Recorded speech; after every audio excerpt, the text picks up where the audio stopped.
অপু নামটা এটা কি মানে মা না বাবা কার রাখা, মানে এটা কি পথের পাঁচালীর প্রভাব? হ্যাঁ, এটা পথের পাঁচালীরই প্রভাব, এবং সেটা আমার রাখা হচ্ছে আমার জাতুতো দাদা। আচ্ছা, পথের পাঁচালী দেখে, তো সেটা আমার জাতুতো দাদা রেখেছিলেন। তো সিনেমা সিরিয়াল এসব নিয়ে কথা বলবো, কিন্তু তোর অভিনয় শুরু তো স্টেজে। একদম একদম জোছন দস্তিদারের একদম আমার কাছে। গুরু জোছন দস্তিদার, এবং সেটা আমি যখনই পারি তখনই বলি, কারণ জোছন জেঠুর সঙ্গে যদি আলাপ না হতো তাহলে হয়তো লাইফে ডিসিপ্লিনটা আসতো না, এবং ডিসিপ্লিন না এলে যতটুকু আজকে যা করার মানে ক্ষমতা বা অর্জন করেছি, যতটুকু অর্জন করেছি আমার মনে হয় ওই শাসনটার জন্য।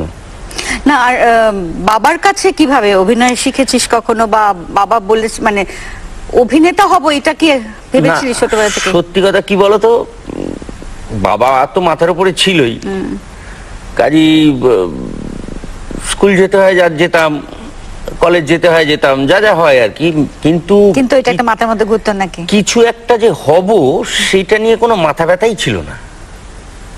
মানে রাজা বসন্ত রায় রোডে রকটা অনেক বেশি পালিশ করেছি মানে কলেজের বেঞ্চের থেকে। তো সেইটা চলতে চলতে একদিন বাবা হঠাৎ জিজ্ঞেস করলো যে কি কি করতে চাস বলতো জীবনে। আমি কিছু করার কথা তো ভাবিনি, বলে সারা জীবন তো বাবা মাথার উপর থাকবে না, তো কিছু তো একটা করতে হবে। ফট করে মুখ দিয়ে বেরিয়ে গেল অ্যাক্টিং করো। ওটাই তো ছোটবেলা থেকে দেখেছিস বাড়িতে? দেখেছি, নাটক দেখেছি, মেনলি এসে নকল করতাম, সেসব কিন্তু না ভেবেই বেরোলো। এবং তাতে বাবা বললি কি কি ইয়ার কি নাকি, তুই রাঁধতে জানিস? বললাম না, তোর মা জানে। আমি বললাম হ্যাঁ নিশ্চয়ই, কেন জানে?